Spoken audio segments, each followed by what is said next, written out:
Good evening, everybody. Welcome back to the Blind Press YouTube channel. And it is time for a random Sunday night stream. I've got some news that I found in Discord from Gunfox. And I've also got some stuff that I grabbed yesterday. So I figured we'd combine those and we would do all of those tonight, because I've got something special planned for us for tomorrow's coffee stream. So, I'd like to welcome you all to this random, as the title says, random Sunday night stream with, ta-da, Wind Press. So first of all, let's raise a glass to Bob Saget.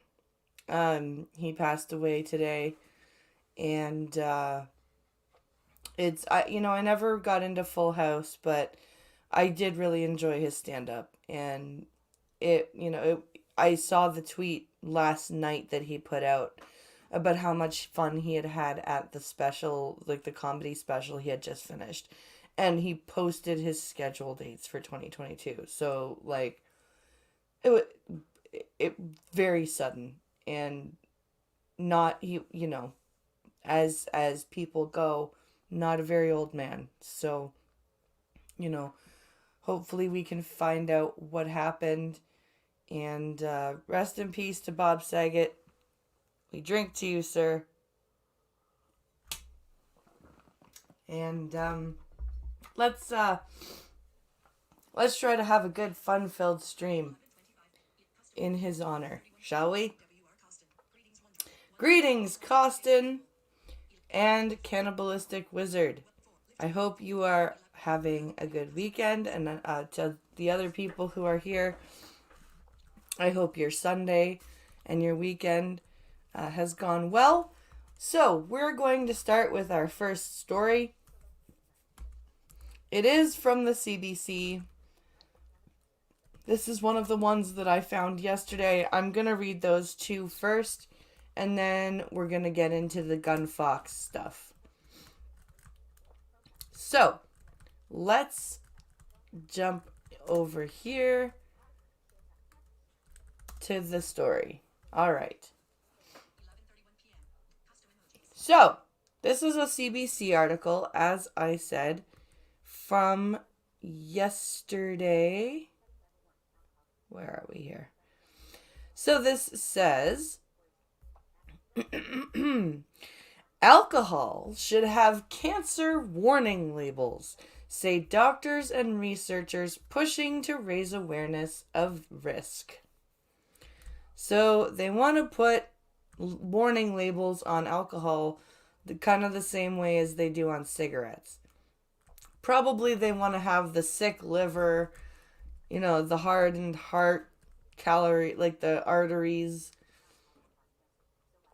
I don't know, maybe somebody beating their spouse. I don't know. Anyway. So this says, alcohol can cause cancer. So why don't most Canadians know that? Actually, a lot of people know that alcohol can cause cancer and cirrhosis. Hey, Addie. They also know that smoking can cause lung cancer and stroke and heart disease. And you know what? People that drink and smoke don't really give a shit about that.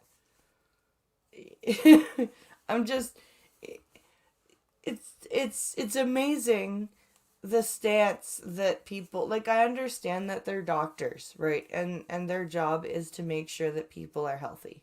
Okay?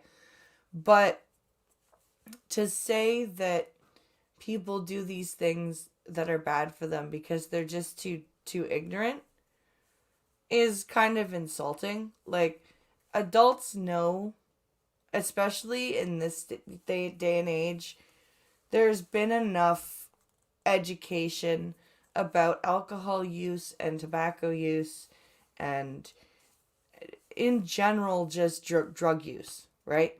There's been enough education now that the average Canadian knows the effects of heavy consumption of any drug, alcohol, tobacco, whatever. So to say, you know, that alcohol needs warning labels because then people won't drink so much. Are you really? How did that work for you with the smoking? I know people, like, there was a stand-up, I think it was Dennis Leary, who made a joke about people that collected the different packs that had the gross pictures on them. I actually knew people in real life that did that shit. Okay? Do you think people will care that there are fucking cancer warnings on alcohol bottles? Because let me tell you something, they won't. Okay, if somebody cares enough about their body to do things to prevent preventable cancer, they're not going to be consuming vast amounts of liquor. Okay? That's just, you're wasting your time. Anyway, alcohol is one of the top 3 causes of preventable cancer. So why aren't Canadians being informed about the risks? Health experts say it's time to put warning labels on alcohol, something the industry has pushed back against because it's fucking useless. And it's going to cost extra money to print extra labeling, and then it's going to drive their liquor costs up. And then people are going to buy less liquor for that reason. Or they'll gravitate to the cheaper brands.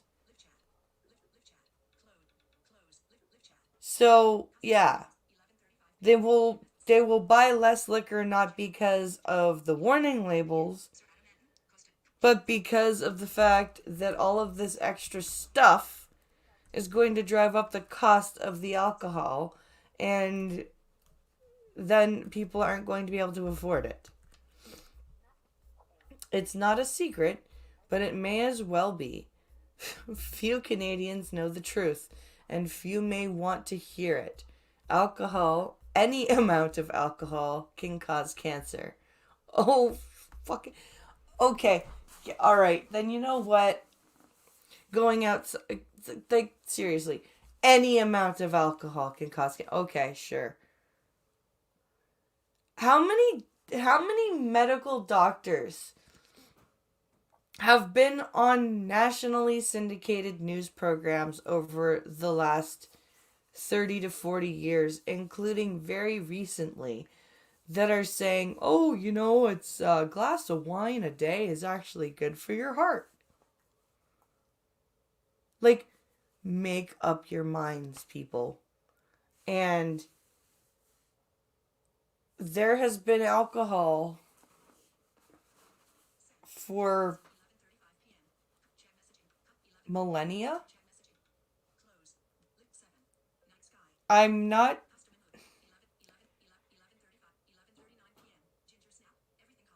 Everything causes cancer, says Ginger Snap. Exactly!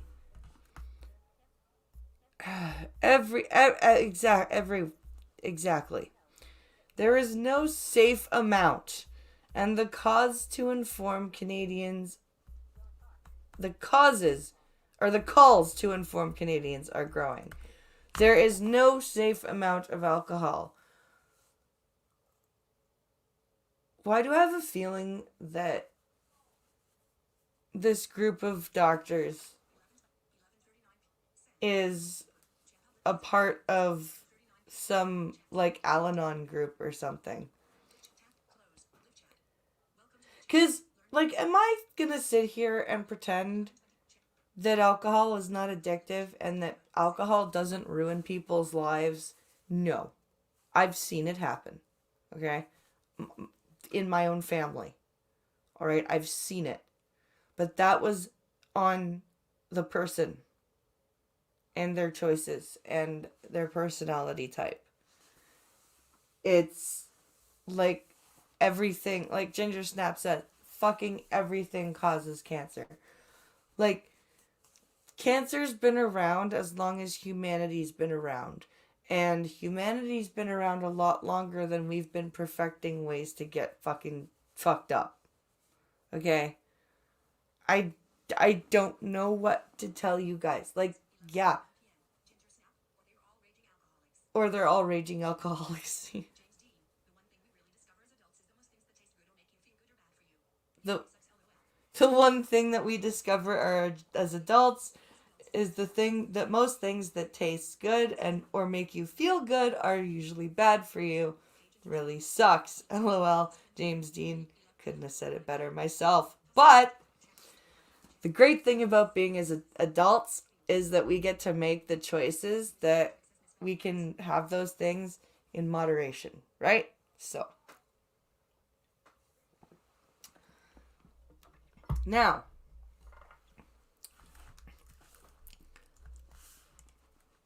even drinking 1 drink a day increases your risk of cancers, including, if you're a woman, breast cancers, stomach cancers, and cancers of the mouth. That was a very quick about face. First time live stream listener, have been listening to archives for a bit though. Well, thanks for showing up live tonight. Glad to have you. Yeah, guys, I'm going to be trying to post a lot more videos and like doing my best to stick to live stream schedules. I've got to start I've got to step up my content producing game this year. Especially right now. I've got a rather large bill to pay. The computer was ordered today. So, yeah. That's a thing.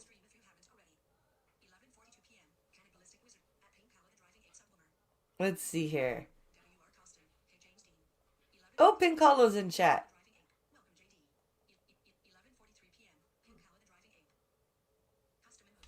Yeah, so where's this? Oh, yes. Here we go.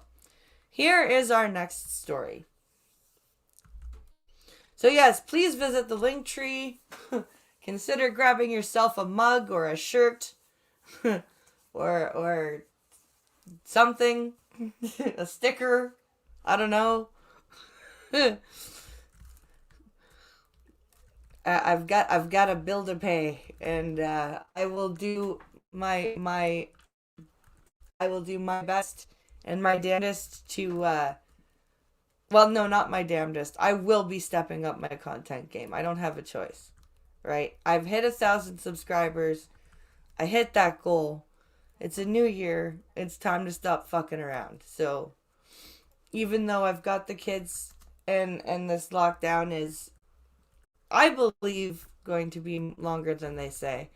I've got to figure out a way to do all of this, and I think I can.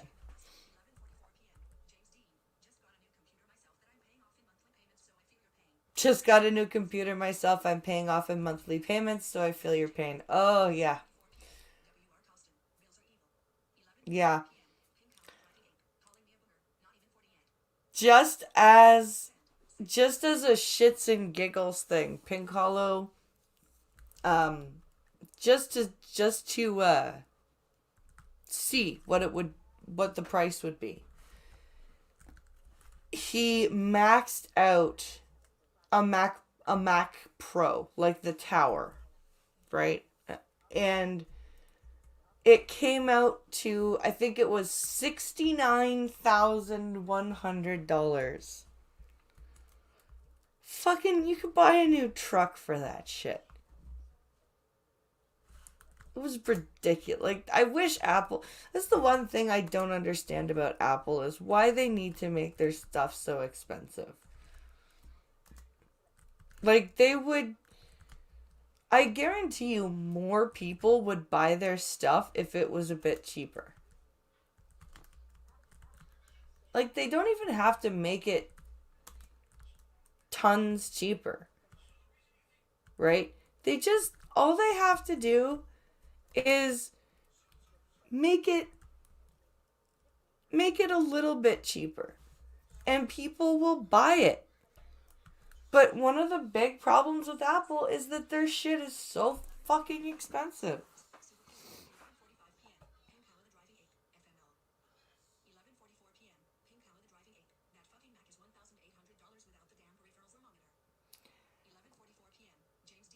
Pink Hollow says that fucking Mac is $1,800 without the peripherals or monitor. Fuck my life. Yeah. And I'll be yeah.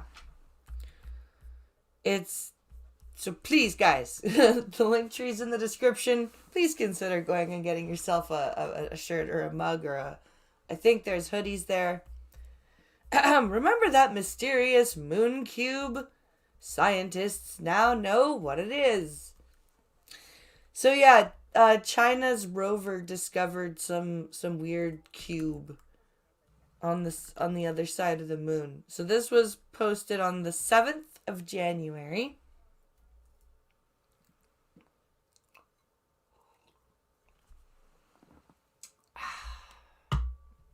Okay. A distant cube-shaped object. Hey. Sorry. Where was I here? A distant cube-shaped object on the moon.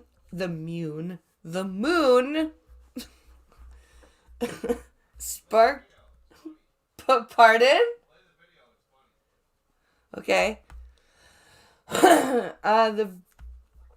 A distant cube-shaped object on the moon sparked the interests of researchers. So they sent the U2 rover for a closer look. Where's the video?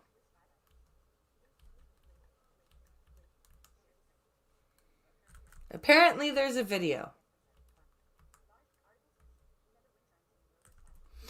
Remember when China's moon rover spotted an odd cube-shaped object on the moon last month? People were intrigued. Was it an obelisk? People actually thought that. A mystery hut? Perhaps a sign of alien life. Yeah, too many ancient aliens, people. Okay. Well, the rover made the rather lengthy trek over to check it out and has sent confirmation back to Earth that the object is, drumroll please, a rock.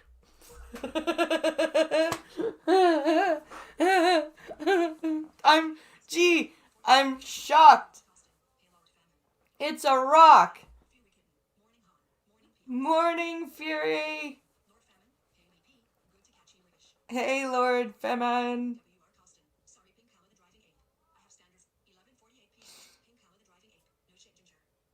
Let's see. Yeah, I'm super shocked that it's a rock.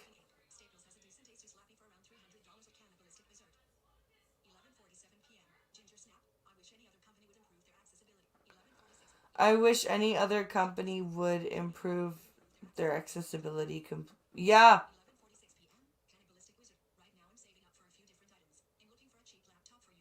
Yeah. Exactly, Ginger Snap. It's so frustrating.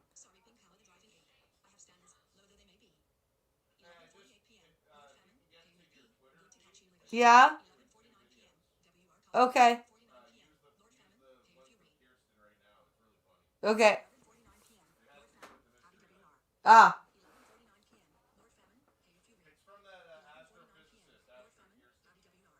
Oh, okay.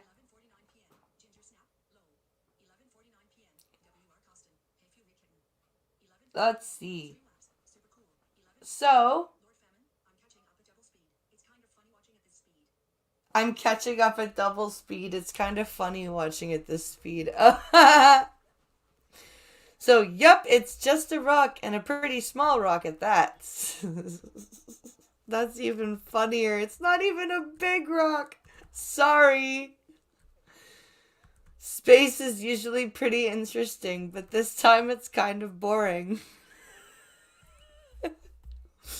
Our Space, a Chinese outreach channel with affiliates to the China National Space Administration, posted a funny blog post in response to the anticlimactic finding.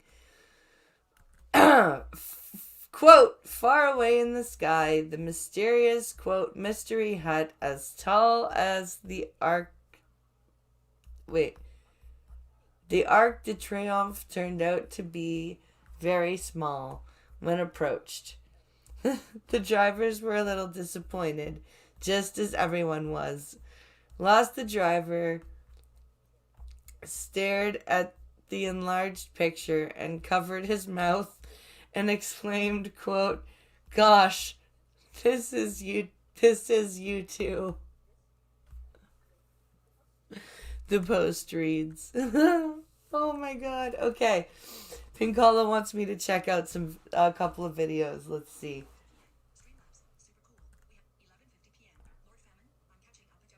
Let's see here. Let's see. Where's the Pinkala DM here? Where am I here?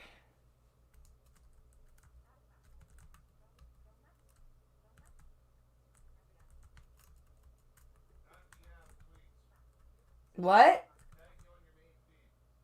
Oh, it's in notifications? It's not in DMs?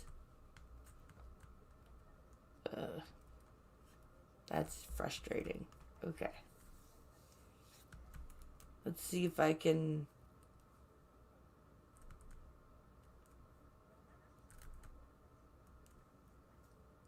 Let's see if I can get to the...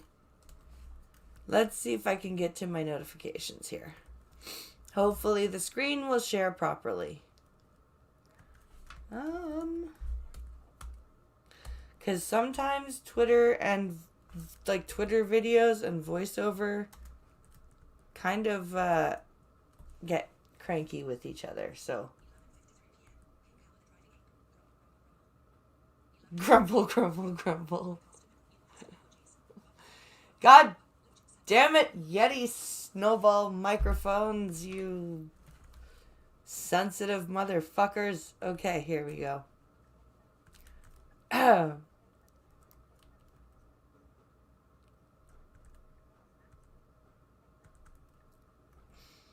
No, I need my freaking timeline, not my messages. Come on, go. Oh my god.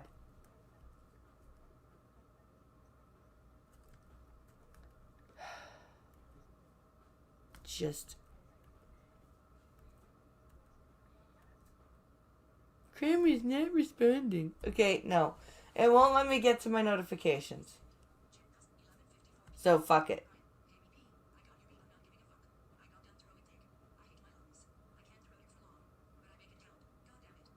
Ha!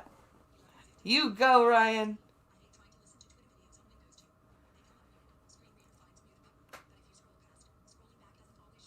Oh, James, that's frustrating.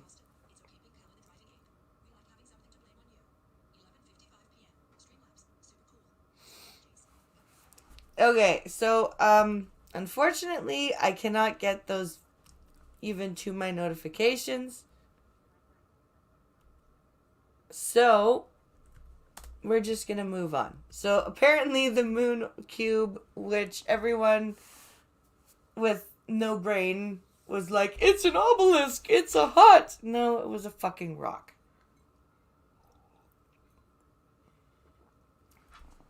It was a fucking rock. And because gravity is less on the moon,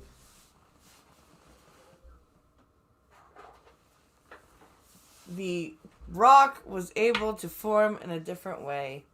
Big deal. Okay, let's move on. All those people that believe people with titles of ufologists and vaccinologists. Fucking Jesus Christ. Anyway, moving along.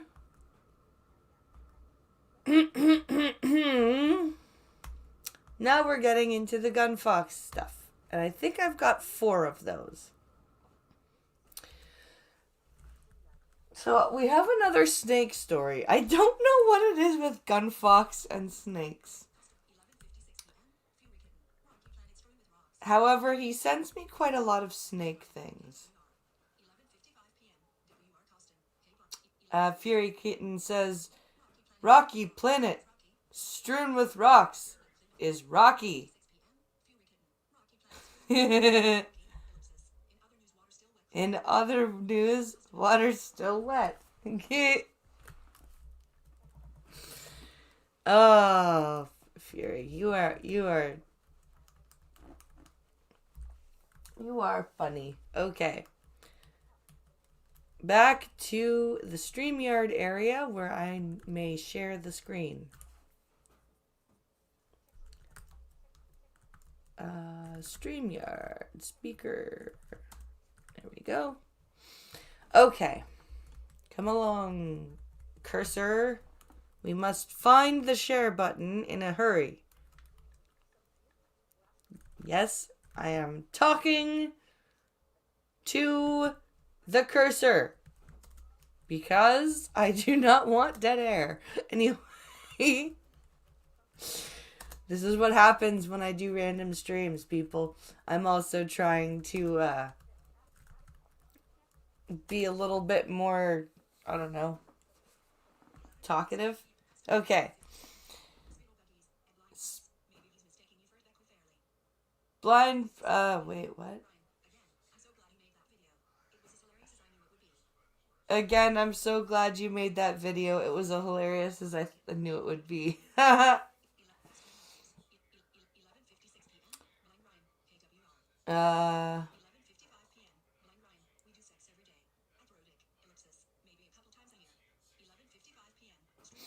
Let's see. Maybe he's confusing you with Becca Fairley. Why?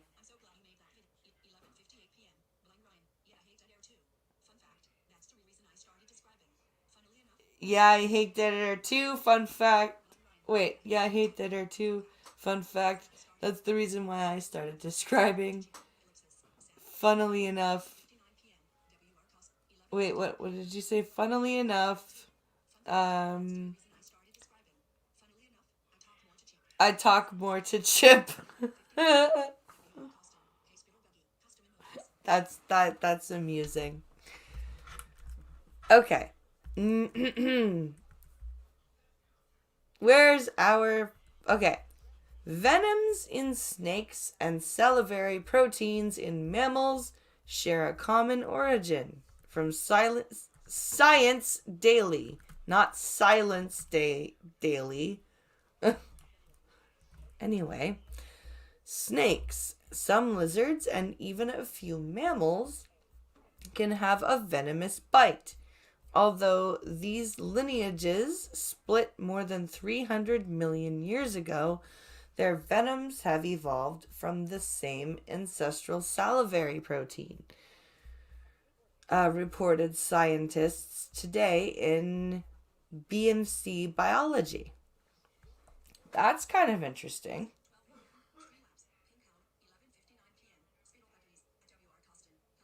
That's very interesting. Researchers from the Okinawa Institute of Science and Technology Graduate University, OIST, in Japan, and the Australian National University focused on a class of toxin found in most snake venoms and all other reptile and mammalian venoms called Callicrian Serine proteases and traced their origins to a gene found in a common ancestor. Oh, very cool. Quote, venoms are cocktails of toxic proteins that have evolved across the whole animal kingdom, typically as a method of killing or immobilizing prey, explained Inish Blair, Berwa, first author and PhD student of OIST. Quote, the oil venom systems found in snakes are particularly complex, and the origin of their venoms is still unclear. This is really cool. That we've got we have the like Becca don't like snakes, aka scared.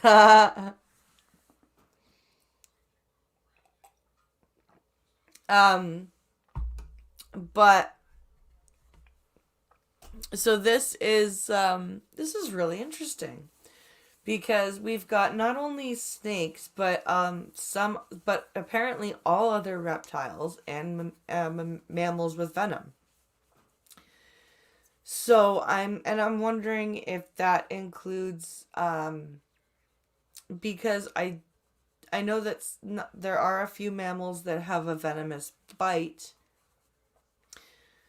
but I also know that isn't it the platypus that has a stinger on its leg with venom? I'm wondering if that's produced from the same origin, the same gene. That would be interesting to find out. In a previous paper, Barwa and his colleagues, found that the mammal salivary glands and snake venom gland share a similar pattern of activity in a group of regulatory genes, suggesting that the foundation needed for venom to evolve exists in both snakes and mammals. Cool. Yeah, it's got a leg shank. Yeah, that's what I thought. And I know it's coated in some sort of um, poison, but they're talking about the mammalian salivary gland, so that would be in the mouth. So that might be different. Callicrian serine proteases are a kind of protein degrading enzyme which play a key role in regulating blood pressure. Mammals' saliva contains small quantities of these proteins, although their function remains unclear to this day. But in venomous snakes and mammals like shrews are venomous?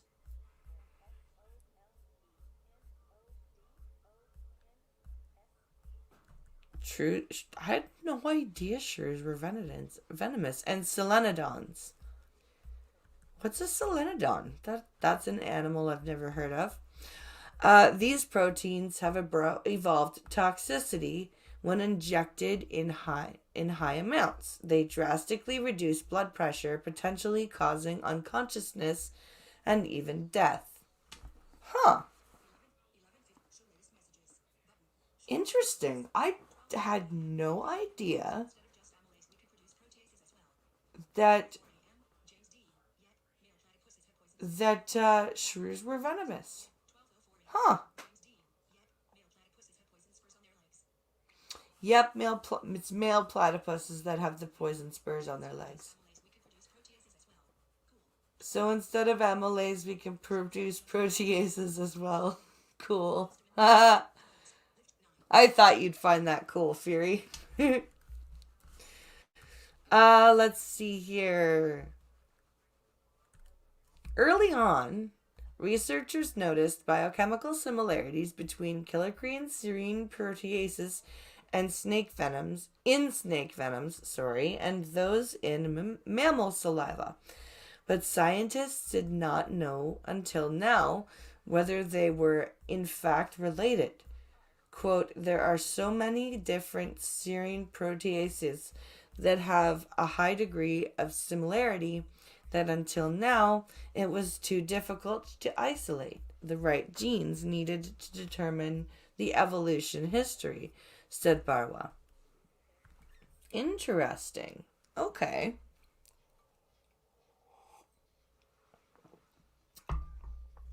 Very, very cool. With recent advances in genomic methods, the research group were able to identify and compare all the kallikrein genes in reptiles, amphibians, fishes, and mammals to create an evolutionary tree. Okay, that's cool. See, this is why I wish that I could see, because like there aren't many times that I wish I could see, but this is a time I do, because if I could see, I think biology probably would have been something that would have very highly interested me, because like especially when you get up to get up looking at stuff under microscopes and dissecting things, and like that shit would have been really, really cool. I don't often wish I could see, but and it comes and I wish I could see for really weird reasons. Really nerdy reasons. A solenodon seems to be an evolutionary fork from shrews. Okay. Interesting. Very interesting. Excitingly, they found that snake venoms, kallikrein serine proteases, and mammal salivary kallikreins did evolve from the same ancestral gene. Huh. Quote, this is really strong evidence for our hypothesis that venom evolved from a common group of genes in an ancestor that had a toxic potential, said Barwa.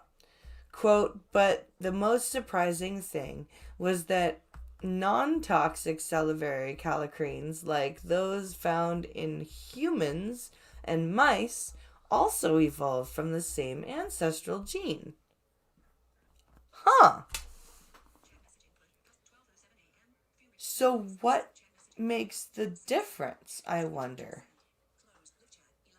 What is the catalyst that causes a mammal in particular to have a venomous saliva and another mammal to not have a venomous saliva, if the kallikreins are the same, like from the same ancestor?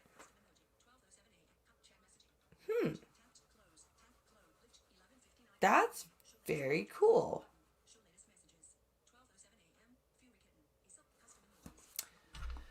So let's see, does this continue?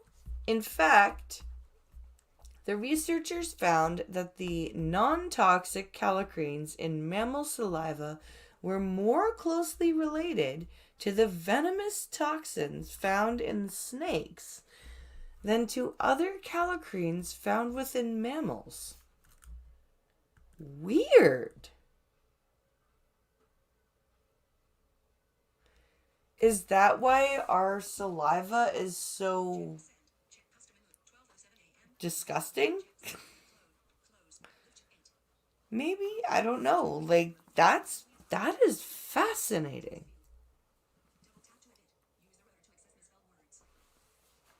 Absolutely fascinating. I need a refill here. I wonder why that is. That the non-toxic callicranes are closer to venomous snake callicranes than stuff in our own group. Holy crap, how much wine did he put in the beef today? Goodbye, wine.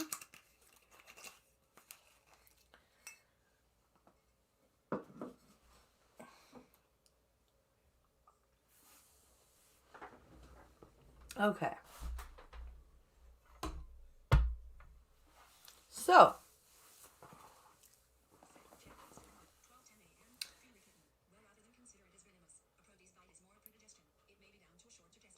well, rather than consider it as venomous, a proteus bite may be is more prodigestion. It may be due to a short digestive tract. Oh, okay, maybe. Interesting. But that's still really cool. Overall, this evidence suggests that salivary callicrein proteins and in mammals, including humans, also have the evolutionary potential to become toxic. Interesting. Could you imagine humans with toxic saliva or a toxic bite? Or like and would it be toxic to other humans?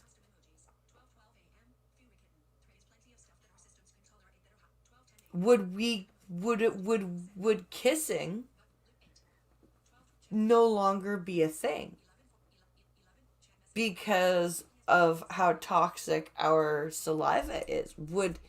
That's so weird. But Barawa quickly added there is a caveat. Quote, just because we have the potential or the blocks to evolve venom doesn't mean this will occur. Venom is really energetic and expensive to make, so there had to be a strong ecological pressure for it, which humans and most mammals don't have. This is true. Humans have much more efficient ways of killing, and the way that our mouth is formed in order to have venom be a successful or even necessary thing, first of all, we'd have to lose all of our comfort and go back to like hunter predator gatherer type thing. And then our mouth would have to completely reshape itself, because right now if we were to try to bite something in a fight, like, we have to get right up in there, and that's just not helpful. So he's right. Like, it I am aware of many a woman with a toxic tongue. That's yeah. Yeah. All right, so let's move on to the next story here.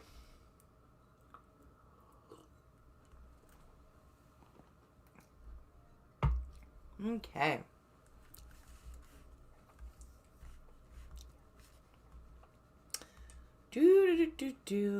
Where are we here? Okay.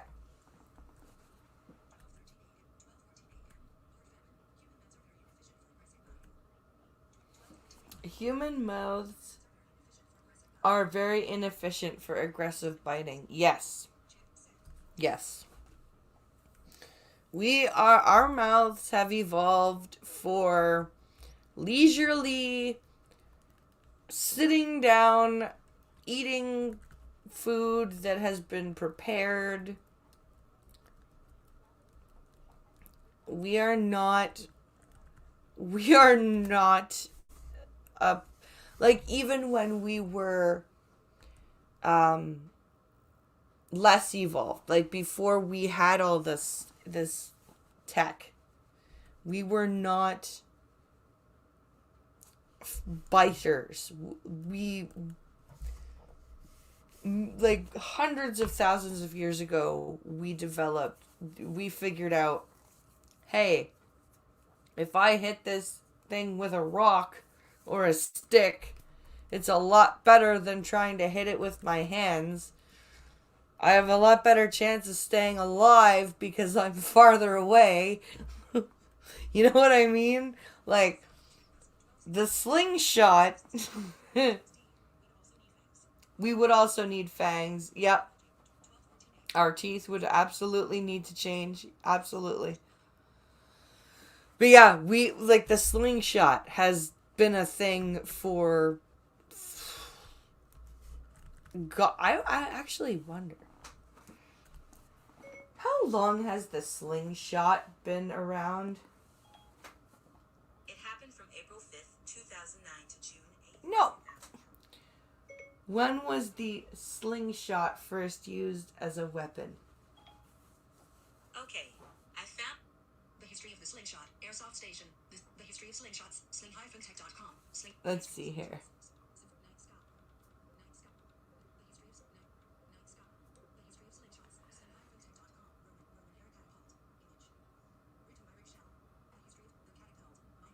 Yeah, we've got the Roman air catapult, so at least...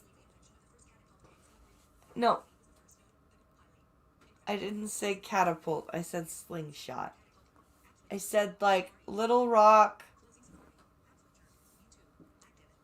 Because you don't need to have a catapult to kill an animal.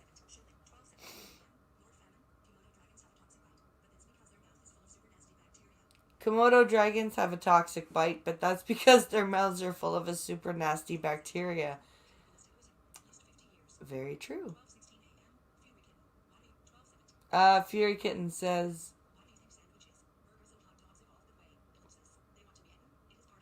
Why do you think sandwiches, burgers, and hot dogs evolve that way? They want to be eaten. It's part of their life cycle.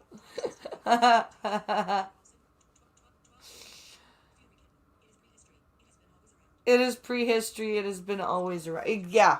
We like hundreds of thousands of years ago, we figured out. First we threw the rock. And then we started figuring out, I wonder if we could fling the rock further with other stuff.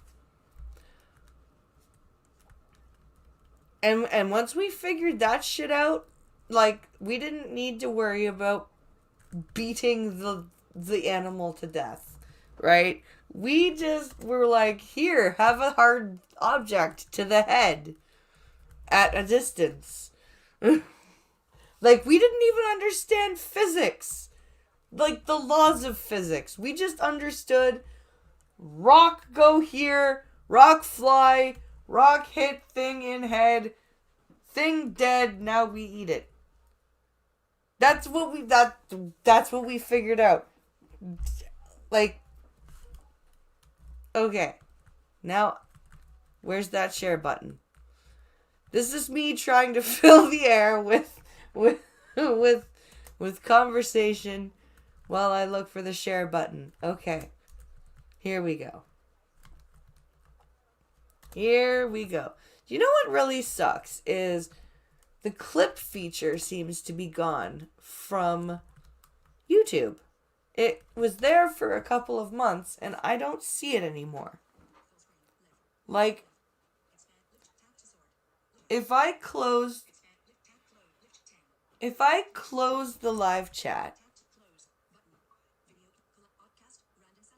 and I try to find...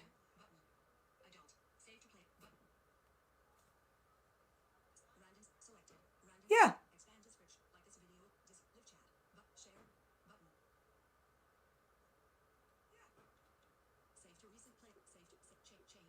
There's no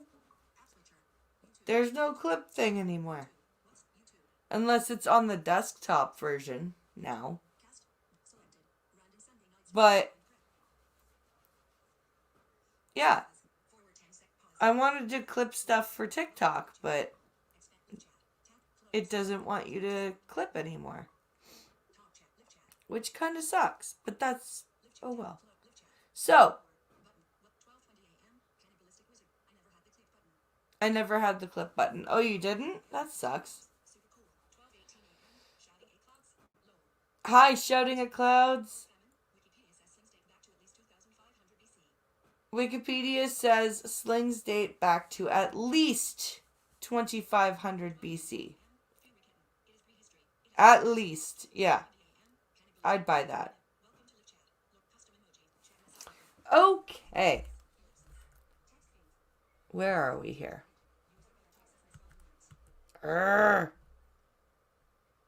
Okay. The 1918 flu is even more relevant in 2022, thanks to Omicron. Of course! Everything is thanks to Omicron. Blame Omicron! Blame Omicron! Oh my god, I need to start making up words to that.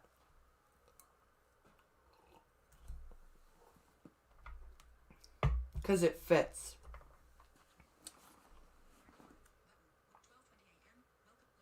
That needs to be a thing.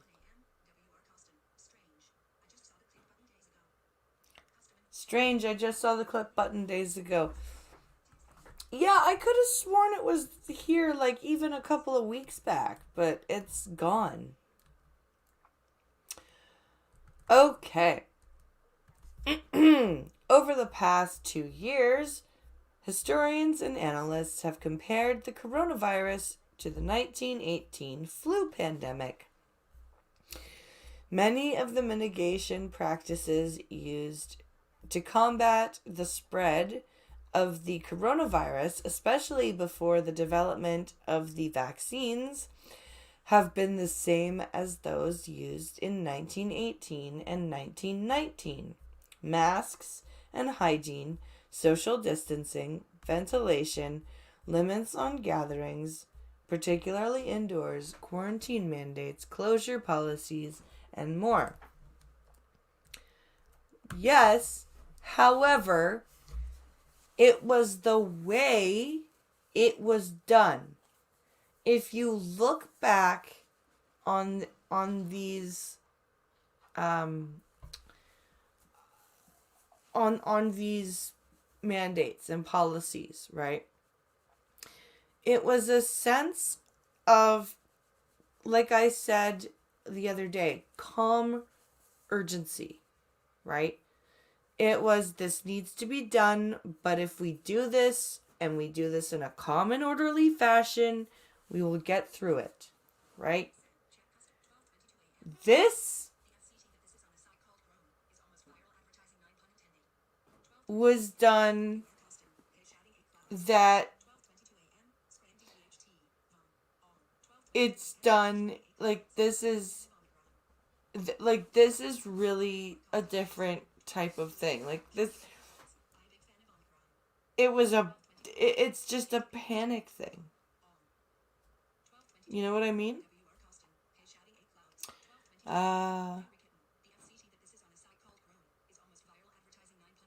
The fact that this is on a site called Chrome is almost viral advertising.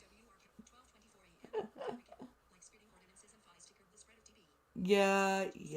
Like spitting or... Yeah, or to curb the spread of TB. Yeah. Yet it may be that only now in the winter of 2022, when Americans are exhausted with these mitigation methods, that a comparison to the 1918 pandemic is most apt. Why? How? I'm confused.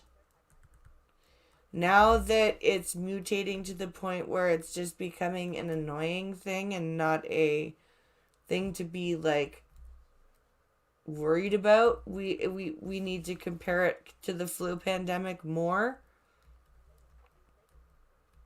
I don't understand.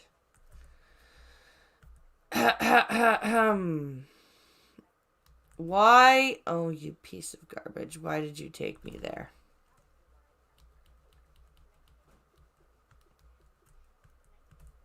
You suck! Where am I here?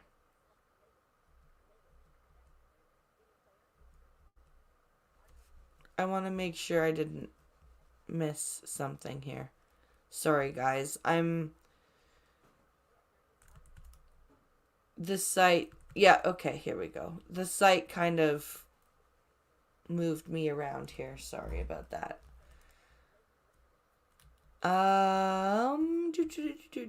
Here we go. Okay.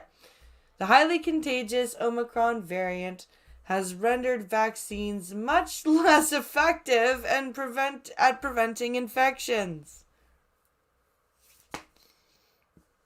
Careful!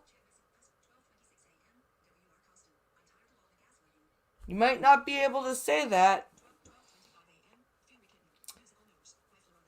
Musical notes. My Flurona.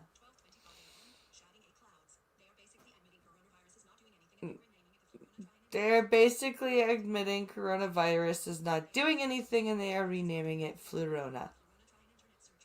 Try an internet search Flurona. Oh, I've heard of Flurona. I've heard of Flurona. I am so sick of the gaslighting, says Costin. Isn't gaslighting bad for the environment? I love you, Fury. You're awesome. Oh my god. Okay. So vaccines are much less effective at producing infections, thus producing skyrocketing caseloads, and that creates a direct parallel with the fall of 1918, which provides lessons for making January as painless as possible. Except for the fact that everybody took vaccines, and we were told that they would be effective. How the fuck do you answer that one?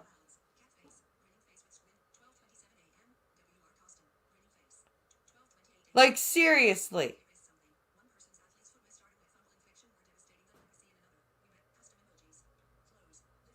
I'm There weren't flu vaccines in 1918. We have had a fucking COVID vaccine for almost a year and a half now. And we were told, "Oh no, this is going to help us. This is going to help us prevent the spread of COVID-19. Yes, you might still get it, but the effects are going to be less." And now everyone's like, "Oh, no, you got to get your booster. Got to get your booster, got to get your third dose. Got to make sure everything's fine."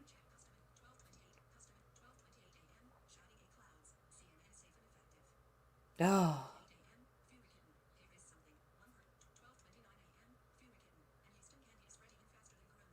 This is an...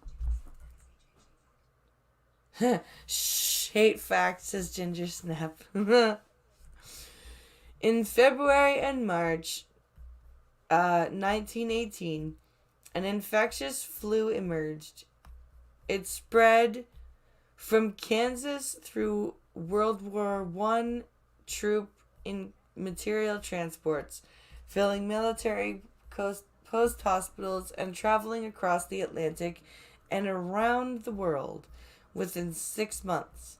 Cramped quarters and wartime transports and industry generated optimal conditions for the flu to spread, and so too did the worldwide nature of commerce and connection. But there was a silver lining. Mortality rates were very low. Yeah, I have my great grandfather lost a sister to the flu epidemic.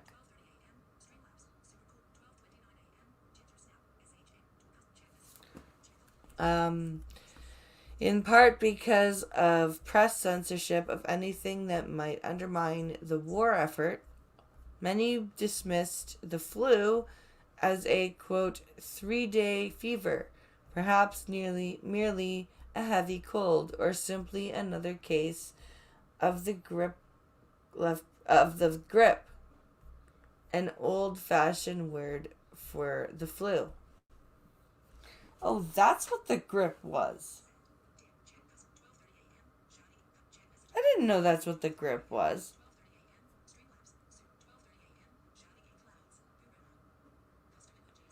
I had no idea that that's what the grip was actually referring to. Interesting. Very interesting.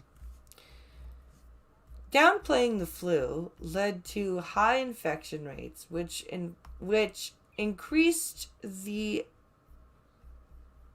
odds of mutation, and in the summer of 1918, a more infectious variant emerged. In August and September, U.S. and British intelligence officers observed outbreaks in Switzerland and Northern Europe, writing home with warnings that went largely unheeded. Okay, let's see here. Unsurprisingly then, this seemingly more infectious, a much more deadly variant of H1N1. Oh, is that what that was?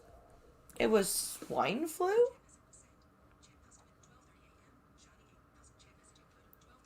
The Spanish flu was actually swine flu? Huh. Interesting.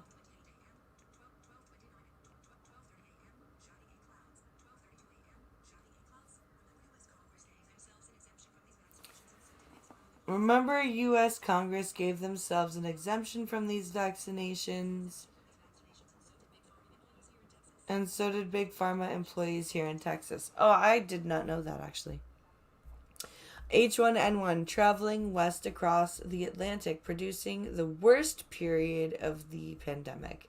In October 1918, nearly 200,000 Americans died. That month.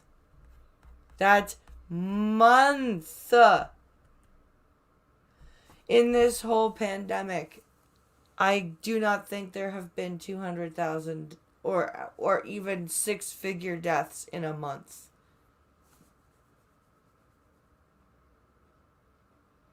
Deaths.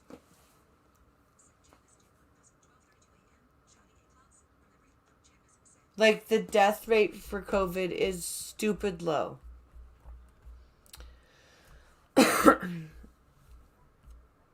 Died 200,000 Americans died that month after a super spreading Liberty Loan Parade at the end of September.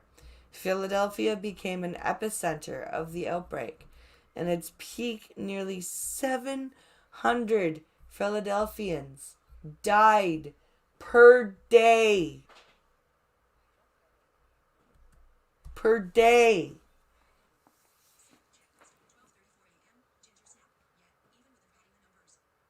Yeah, even with them padding the numbers. Yeah.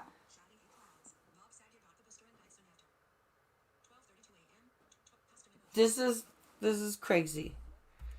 Once spread had begun, mitigation methods such as closures, distancing, mask wearing, and isolating those infected couldn't stop it. But they did save many lives and limited suffering by slowing infections and spread. The places that fared best implemented proactive restrictions early.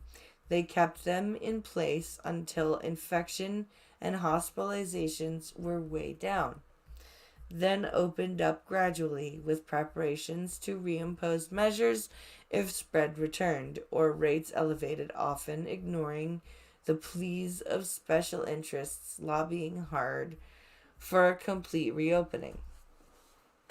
Yeah, but Fucking 200,000 people died in a month. It's been 2 years. It's been 2 years. Here.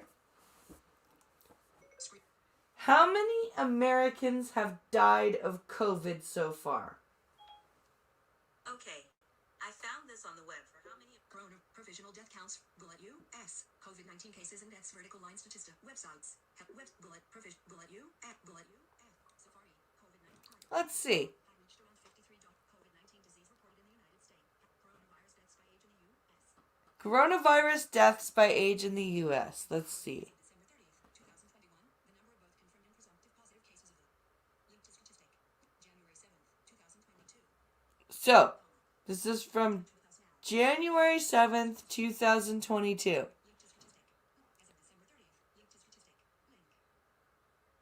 Link to statistic.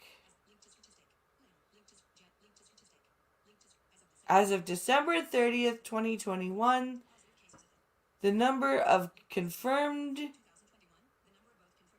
and presumptive positive cases of COVID-19 disease reported in the United States has reached around 53.8 million, and over 820,000 deaths were reported in 2 years. 2 years. So, let's do some math. Okay? Let's do some math here. 820,000 divided by 24 equals.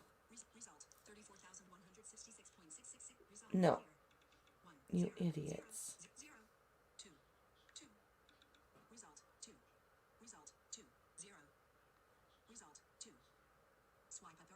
So we have 820,000 deaths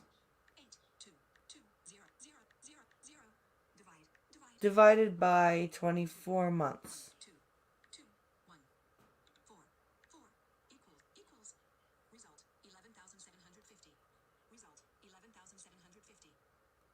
That can't be right. I did that wrong. 820.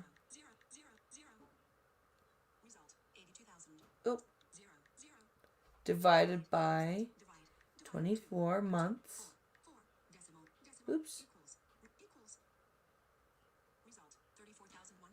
34,160 something deaths a month. Okay? So, what is it? 34,166. Okay? Let's go and do some more math. 200,000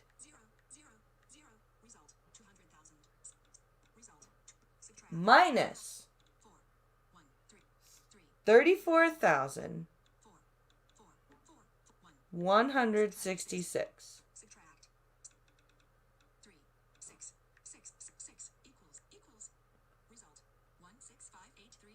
I did that wrong. Sorry. 200,000 subtract 34,000. Oops. God damn it.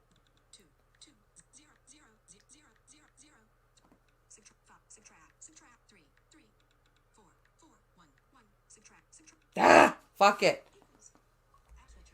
There's still 160 something thousand deaths just for the month of October. Okay?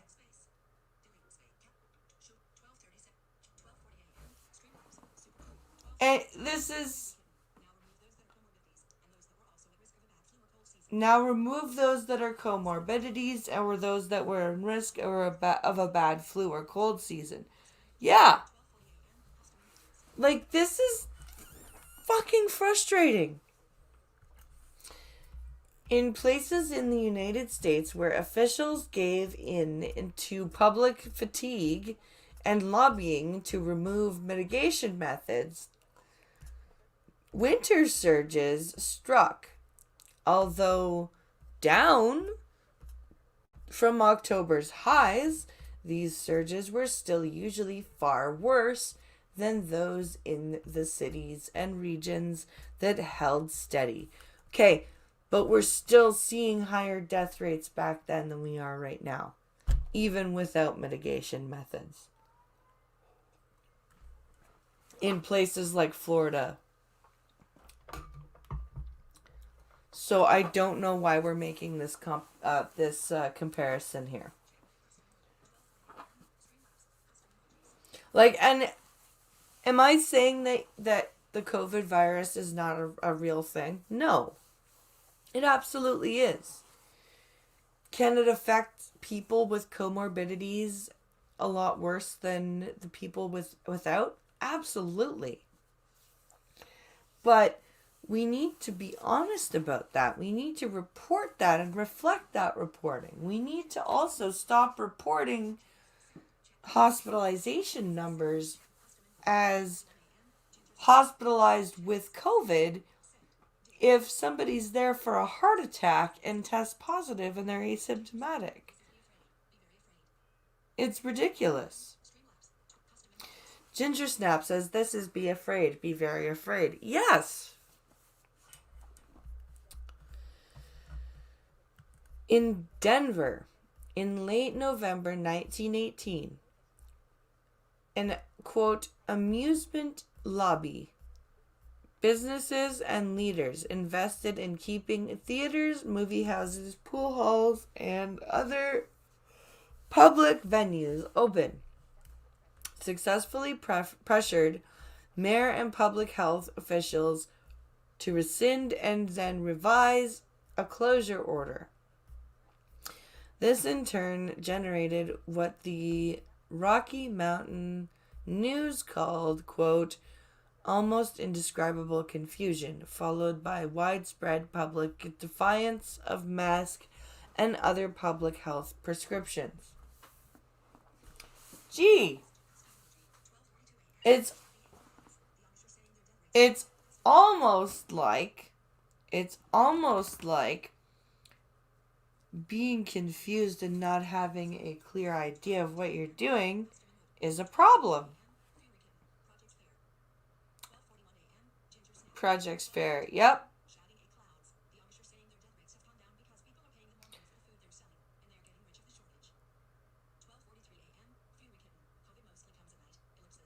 COVID mostly comes at night. Mostly.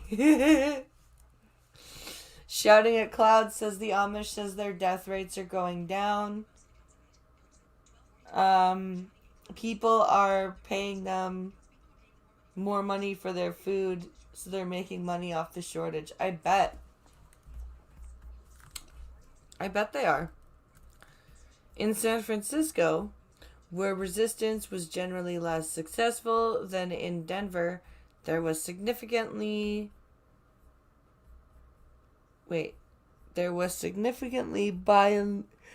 buy-in for a second round of masking in public health mandates in early 1919 during a new surge, but opposition created an issue on an anti-mask league formed, and public defiance became more pronounced. Eventually, anti-maskers and an improving epidemic situation combined to end the, quote, masked cities' second round of masked and public health mandates. The takeaway: fatigue and removing mitigation methods made things worse. Public officials needed to safeguard the public good, even if that meant unpopular moves. Except this flu was killing way more than COVID, like on a daily and monthly basis. was killing way more, even like I said, even in places where mask mandates and stuff have been lifted. It is nowhere close to as bad. I have an actual paragraph from the newspaper. Oh, really? See an advert from the on the page, or for toenail fungus on the page with home remedies. Don't they realize how infectious it can be?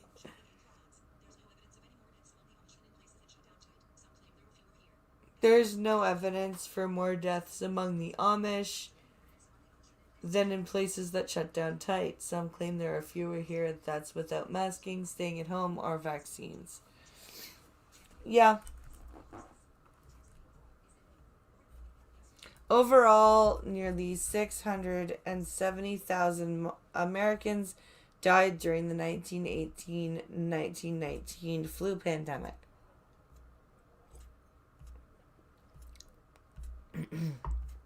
The majority during the second wave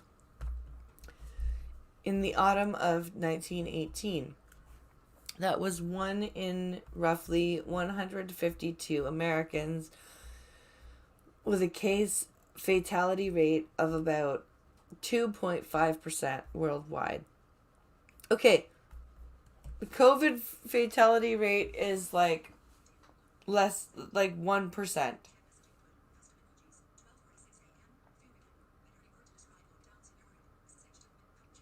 Seriously, it's the flu pandemic of 1918, I think, is still 1.5% more fatal than COVID. Even 2 years in. Estimates differ, but on the order of 50 million probably died in the flu pandemic.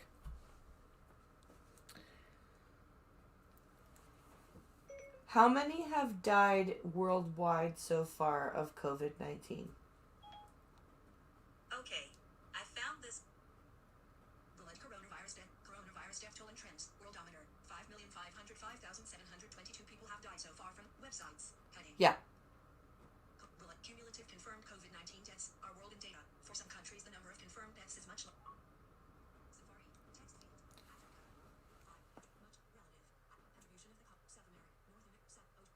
Where's the total?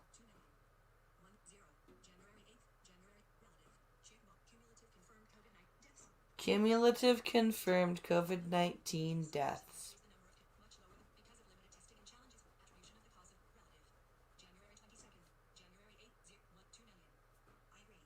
Where's the total? So this is from Johns Hopkins. Where's the total?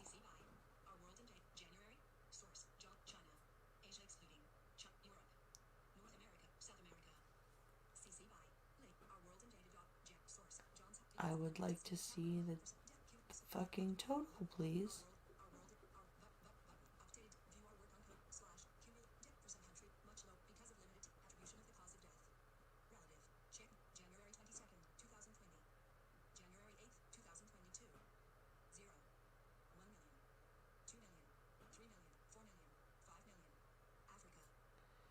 So yeah, it looks like we're at about 5 million deaths. So in the pandemic of 1918 to 1919, okay,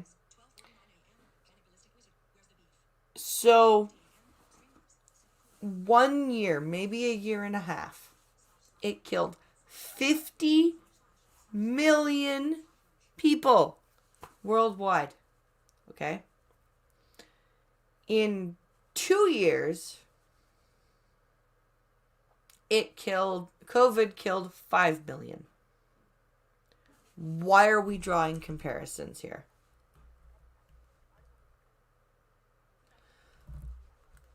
Like, even with masking and isolation and everything, it still killed 50 million people, and we have vaccines. This is why it's not killing so many people. I I don't get the comparison here. I noticed they say worldwide. Yeah. A dirty word to mention lockdowns in Europe. Shh, don't mention Swedes. In 2022, we have far greater biometric and technological capacity, enabling us to sequence mutations, understand the physics of aerosolization, and develop vaccines at a rapid pace. We also have a far greater public health infrastructure than existed in 1918 and 1919. Even so, it remains incredibly hard to stop infectious diseases, particularly those transmitted by air. This is complicated further because many of those infected with the coronavirus are asymptomatic, and our world is even more interconnected than in 1918. Yeah, okay, so the fact that this is more likely to present as asymptomatic is another thing that should tell you that it's not as deadly as H1N1.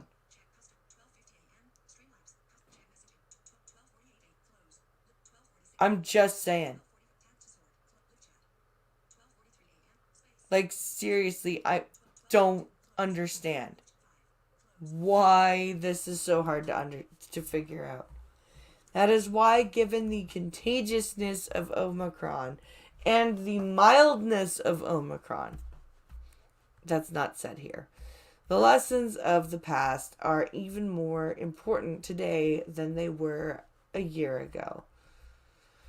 The news surge threatens to overwhelm our public health infrastructure, which is struggling after almost 2 years of fighting the pandemic. Hospitals are experiencing staff shortages. Well, maybe you shouldn't have fired the people who were against mandatory vaccines. But were doing a damn good job and had been dedicated to their profession for decades. Did you ever think of that shit?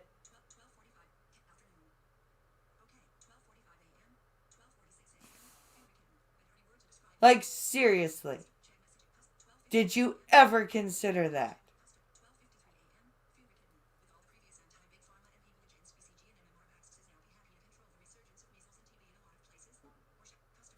Fury says, with all the previous anti-big pharma people and people against mRNA vaccines,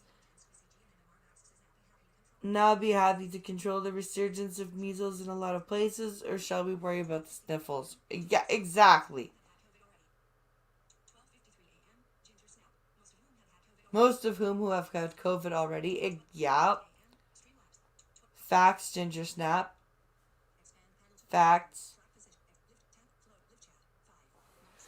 Alright, what does this say here? Like in fall 1918, testing remains problematic.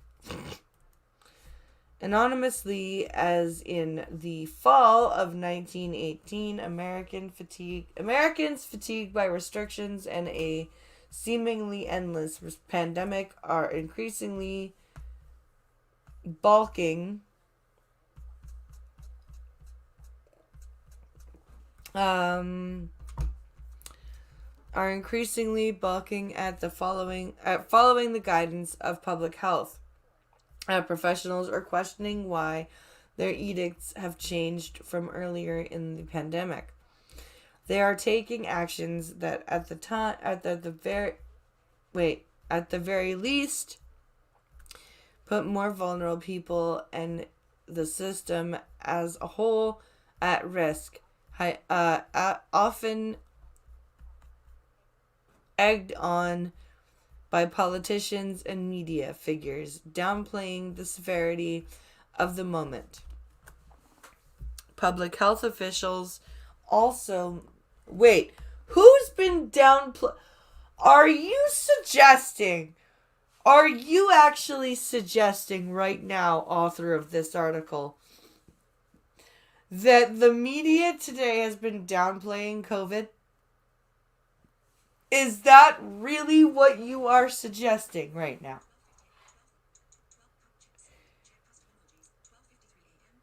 That's that that can't possibly be what's being written here. Public health officials also may be repeating the mistakes of the past, conjuring echoes of Denver in the late 1918 under pressure to prioritize keeping society open rather than focusing on limiting spread. The Centers for Disease Control and Prevention changed its isolation recommendations in late December. The new guidelines have halved isolation time and do not require a negative test to re-enter work or social gatherings. I still can't believe that these idiots think they've been downplaying COVID. They downplayed it at first because Trump said it was a concern.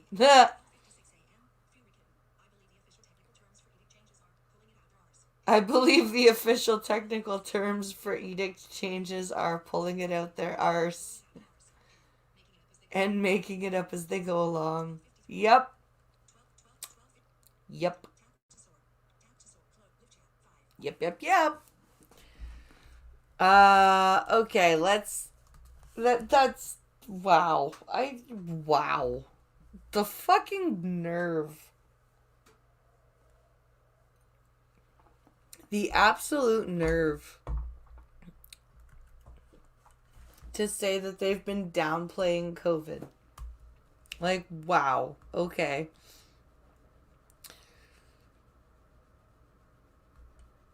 Where am I here?